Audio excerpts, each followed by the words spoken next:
Excuse me. So the last thing I want to talk about is just really getting into how the body decides what type of fuel it's going to use, and again, how the body is trying to maintain homeostasis of a number of different things. Uh, so why are we using the fuel system that we're using at that particular time? What's interesting on this one, and this is kind of showing you after an overnight fast, this is looking at glycogen stores as well as blood glucose levels.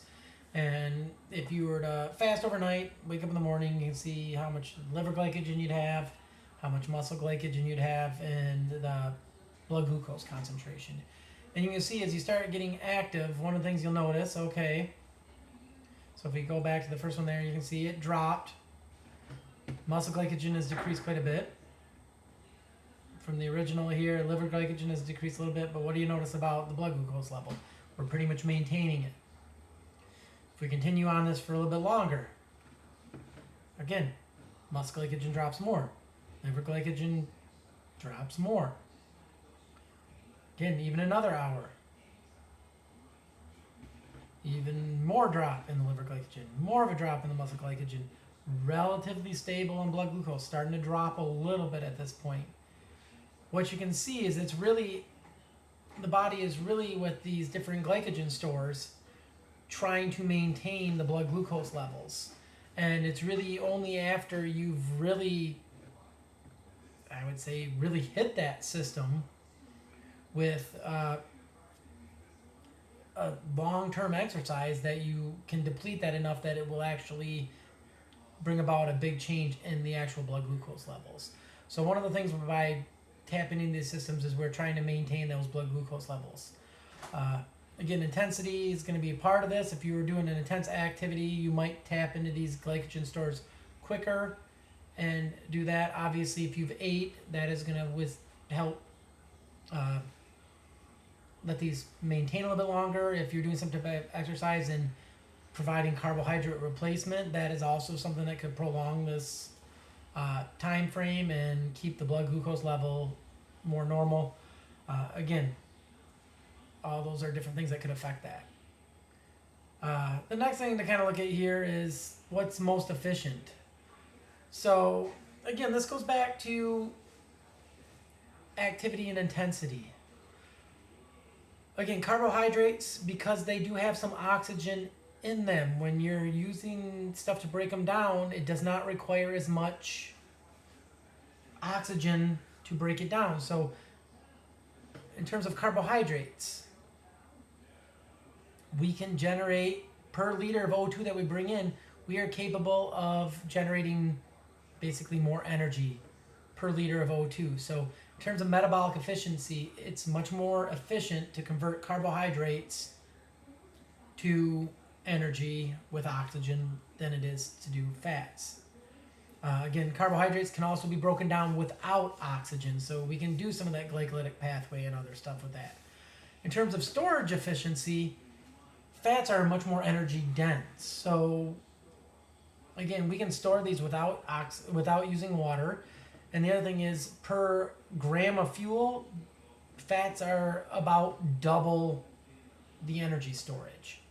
So per gram of that particular substance, fats are going to generate twice as much ATP as carbs are. But again, it comes down to what can you tap into the fastest. And again, this is part of the reason when we start talking about high intensity or greater intensity activities, you are going to start limiting the amount of oxygen that's present. So because of that, it takes more oxygen to break down an equal amount of fat. What this really means is, as you start doing higher and higher intensities, you're going to preferentially try to use carbohydrates. And then when you run out, you cannot, for the same amount of oxygen you're bringing in, you cannot generate the ATP as fast. What this really means, and I've had this happen before, when you're like long-term exercise, is something where you're running a marathon and you maybe are trying to do it too fast, so you start out a little bit quicker and you're running, and then all of a sudden you get to 20 plus miles and all of a sudden you can't hardly feel like you can walk another step. What you've done at that point is you've glycogen depleted completely, and now your body is being forced to use fats as this energy source. And because of that, the intensity level has to drop for you to continue to supply it. Really not a fun place to be.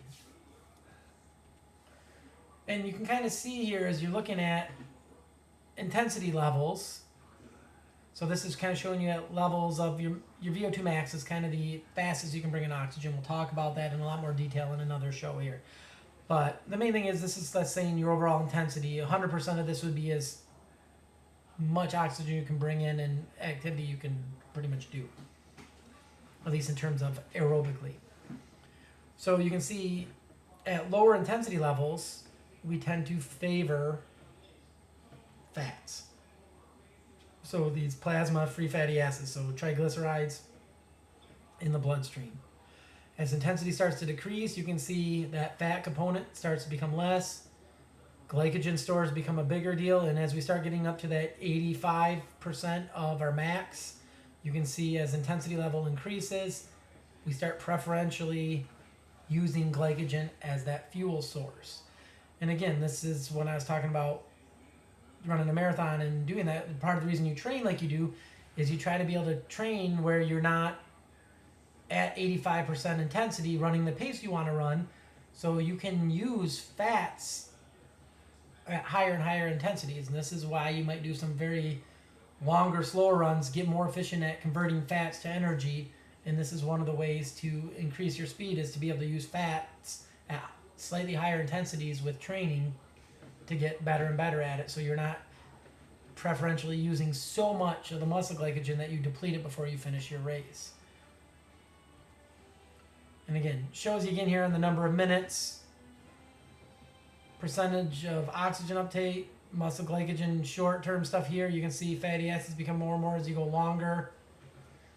And it's really, if you really kind of come down to it, you have about enough for about hour and a half to 2 hours of glycogen stores at, if you're using that 100% preferentially before you're going to glycogen deplete.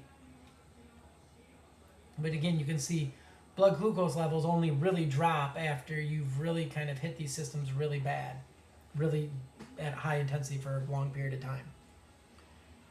And again, looking at energy expenditure as time goes on, and the main thing you kind of notice on this one, use muscle glycogen at lower levels here. As we go further and further out, it's going to be those fatty acids and the glucose in the blood that are going to start being used more and more preferentially. And again, there is this nice trade-off here, is where, again, at percent of VO2 max, you're going to use mainly fats at lower and lower amounts, and at some point, carbohydrates switch over to becoming the preferential source. And it's really a little bit under that 50% of VO2 max where you're going to start preferentially using carbohydrates more and more. And again, as time goes on, you will start depleting those glycogen stores of what you're capable of storing. So as the exercise goes out further and further, that's where you're going to have to start doing more and more of those fatty acids. And again, finally, a lot of this, we're trying to preserve that glycogen that we have. So this is kind of showing you muscle glycogen over time of hours, and you can kind of see it's at about 2.5 hours. Muscle glycogen is going to get you to that exhaustion state if you're preferentially using that. Ideally, different races, you're trying to actually bring in more use of fat so you can prolong the amount of time you can keep at a higher intensity. And there is things that you can kind of do to help modify this a little bit. If you've been carb loading, you can have a little bit longer time period. So like if you're eating a high fat versus a normal diet versus a very hard carb diet, you might be able to prolong that level before muscle glycogen drops, before you get to that hitting the wall stage. The other thing we'll do is if we have enough time, if we have enough intensity left here and stuff like that, we're not using 100% glycogen, we will try to tap into things like fats. We will try to tap into lactate and other things here if we have enough oxygen to try to preserve those glycogen stores. So again, as we continue out longer and longer, we're going to start getting more and more from fats, less from glycogen, and we'll start bringing in other things to recycle into glucose to try to preserve that glycogen core levels. Again, we don't want to get the levels too low and that we are not capable of doing any type of activity. So the body's really going to try to preserve that just in case. And then finally, this is the last thing to kind of show you is just that through different mechanisms of metabolism within the body, we are capable of using a lot of different things as energy sources. So you can see the fats, how we can convert those into glucose, gluconeogenesis, how we can use amino acids to do gluconeogenesis. So you can see all these things, the different types of macromolecules that the body takes in, fats, lipids, fats, carbs, proteins. We can convert those through different metabolic mechanisms into a fuel source that the body can use.